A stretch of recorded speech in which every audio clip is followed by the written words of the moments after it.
I'm Clara Bennett. In 2023, I sat alone in a window seat on the Venetian Express, a train winding through the Italian Alps from Venice to Milan. I was 36, a financial analyst from Boston, travelling for a conference to pitch a new investment strategy. The Alps stretched outside, jagged peaks dusted with snow, the sky a crisp blue, the air cool at 45 degrees. The train car was quiet, passengers reading, some on their laptops, the hum of the rails a steady rhythm. I'd chosen to travel alone, needing the solitude to clear my mind after months of stress, though a guilt from 2021 lingered. I'd given a colleague, Emily, wrong data for a project, leading to her firing, a secret I'd buried deep. I adjusted my navy blazer over a white blouse, my black slacks creased from sitting, my leather loafers tapping nervously as I reviewed my notes on my tablet. My blonde hair was pulled into a neat bun, my green eyes scanning the figures, but my thoughts kept drifting to Emily, her hurt expression haunting me. The car was a mix of travellers, businessmen in suits, a young couple sharing earbuds, an elderly woman knitting. A man in a grey coat sat across the aisle, his sharp brown eyes occasionally meeting mine, his presence oddly intense, a sketchbook in his hands. The train rattled gently, the scenery breathtaking, but a faint tremor shook the car, a subtle vibration that drew a few glances.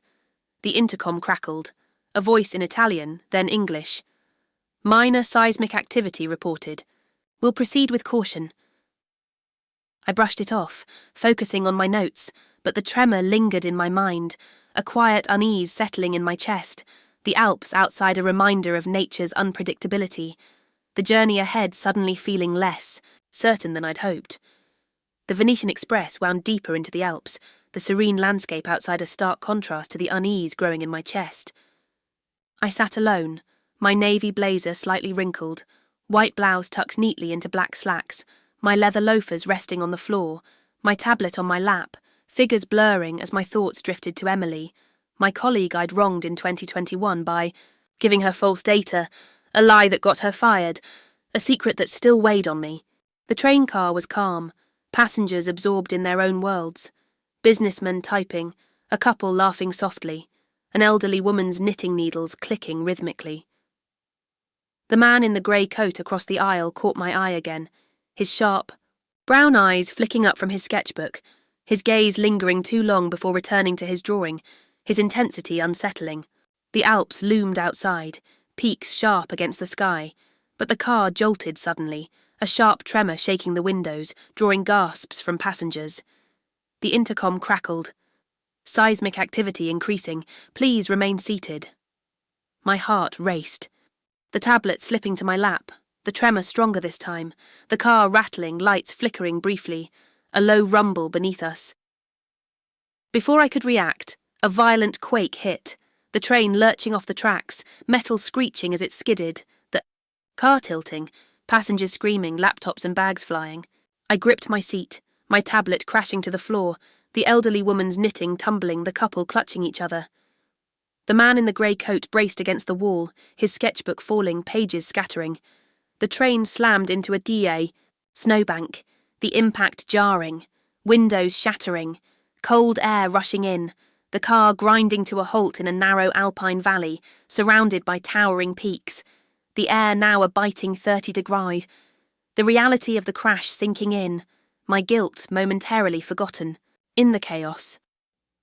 The Venetian Express lay derailed in a snowy Alpine valley, the air frigid at 28 degrees Celsius, my breath visible as I stumbled out of the wreckage, my navy blazer offering little warmth, my white blouse and black slacks damp from melted snow, leather loafers slipping on the icy ground. I'd been travelling alone, and now I stood among strangers, the train car tilted, windows shattered, luggage scattered across the snow. But thankfully, no one was seriously hurt. Some passengers had cuts, others were shaken, but the worst injuries were out of sight. In other cars I didn't dare approach. About a dozen survivors gathered, their faces pale, businessmen in torn suits, the young couple clinging to each other, the elderly woman shivering, her knitting lost. The man in the grey coat, who introduced himself as Marco, took charge, his sharp brown eyes scanning the group, his coat scuffed, sketchbook gone. "We need shelter," he said, his voice steady, pointing to a rocky overhang nearby. The valley was isolated, cliffs rising on all sides, the tracks buried under snow. No cell signal, our phones useless, the cold seeping into our bones, the realization sinking in. We were stranded. I helped the elderly woman to the overhang, her hands trembling, her scarf wrapped tight, the group huddling for warmth, the wind howling through the valley. Snow flurries starting to fall. My tablet was cracked, my notes irrelevant now, my mind racing, Emily's face flashing before me, the guilt of my lie in 2021, giving her wrong data, getting her fired, a secret I couldn't escape, even here. The cold bit at my fingers, the group's murmurs growing tense, the Alps a formidable barrier, our survival uncertain, the weight of my past a shadow in the gathering storm. Night fell over the Alpine valley, the temperature plunging to 20 degrees, the wind howling, a full-blown snowstorm descending on our makeshift camp under the rocky overhang. I huddled with the survivors, my navy blazer soaked, white blouse clinging to my shivering frame, black slacks stiff with cold, leather loafers useless against the icy ground, my blonde bun unravelling, strands sticking to my frozen cheeks. The storm raged, snow piling up, the air so cold it burned my lungs, my fingers numb despite rubbing them together. The group's shared body heat our only defence. We had no food, our water limited to melted snow in a cracked bottle someone had found, the taste metallic, barely enough to wet our lips. Marco, in his grey coat, tried to keep order, his sharp brown eyes scanning the group. "We need to stay calm," he said, but tensions were rising. The young couple argued over a torn blanket, their voices sharp, the elderly woman muttering, "Prayers," her hands clasped, while two businessmen hoarded a small pile of granola bars they'd salvaged, refusing to share. Their suits tattered, their faces hard. I stayed quiet, my guilt gnawing at me. Emily's firing in 2021, my lie about the project data, a betrayal I couldn't undo, now echoing in the group's distrust. A distant howl cut through the storm, a wolf, its cry chilling, the group freezing, eyes darting to the darkness beyond the snow. Marco grabbed a broken metal rod from the wreckage. "Stay close," he warned, but the fear was palpable, the storm and the unseen threat amplifying our isolation. I pulled my blazer tighter, the cold seeping deeper, the group's unity fraying, my past a weight I couldn't shake, survival a fragile hope in the frozen night. Daylight barely broke through the storm on the second day, the Alpine Valley whiteout at 15 degrees, snow piling up to our knees, the wind a relentless howl. I stood under the overhang, my navy blazer useless against the cold, white blouse soaked, black slacks frozen stiff, leather loafers crunching in the snow, my blonde hair loose and matted, green eyes squinting against the blizzard. My body ached, my stomach hollow, the melted snow we drank doing little to ease the thirst, hunger a constant gnawing pain, my fingers and toes numb, the cold seeping into my bones. The group was fracturing.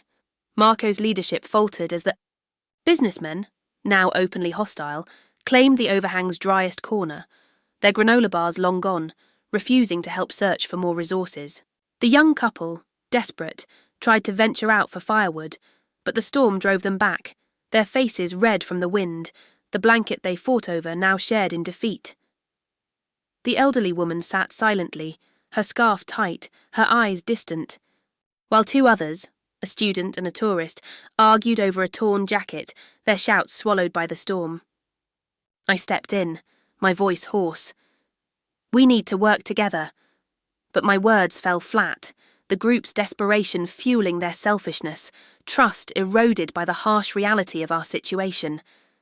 A sudden gust collapsed part of the overhang, snow, tumbling in, forcing us to scramble for cover, my heart racing as I helped the elderly woman move, her frail frame trembling. Marco pointed to a narrow cave nearby. "We need to move!" The group stumbled through the storm, the cave offering shelter, but it was damp, the air stale, bats fluttering in the shadows, their screeches adding to the tension, the cold, and Hunger pushing us to the edge, my guilt, Emily's firing, my lie in 2021, mirroring the group's betrayal, a burden I couldn't outrun.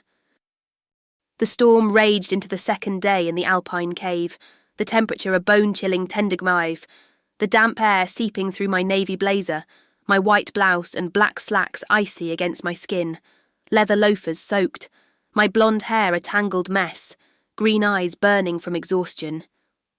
I sat against the cave wall, my body shivering uncontrollably, hunger a sharp pain in my gut, thirst a constant ache, the bats' screeches echoing, the group's morale shattered, the cold and isolation breaking us down. Arguments erupted again.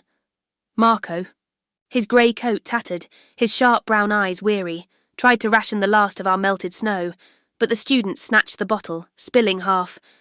"I need it more," he shouted, the tourist lunging to grab it back, their scuffle knocking over our only flashlight, plunging us into near darkness, the elderly woman whimpering, the couple retreating to a corner, their whispers bitter. I stood, my voice cracking. "Stop fighting! We're all we've got!" But the group ignored me, their desperation a mirror to my own guilt. Emily's firing in 2021, my false report that cost her job, a betrayal I couldn't escape, now reflected in our fractured camp. A faint sound broke through the storm, a helicopter's rotor, distant but growing louder, the group freezing, hope flickering in their eyes. Marco crawled to the cave entrance, peering through the snow. "It's a rescue team!"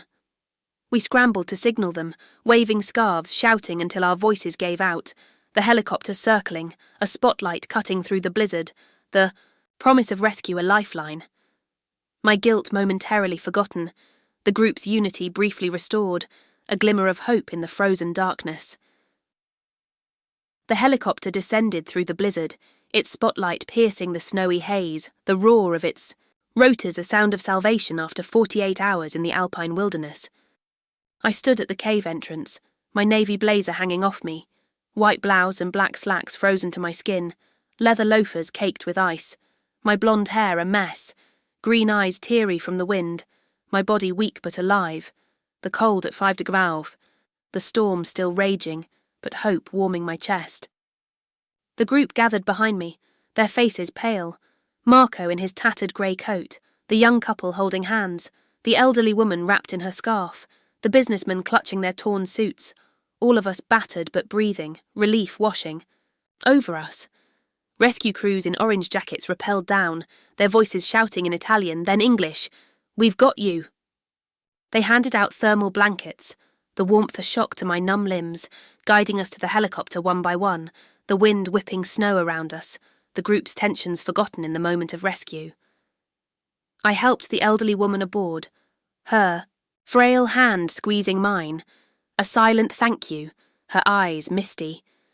Marco nodded at me, his sharp brown eyes softening, the first sign of camaraderie we'd shared, the helicopter lifting off, the Alps fading below, the ordeal finally over.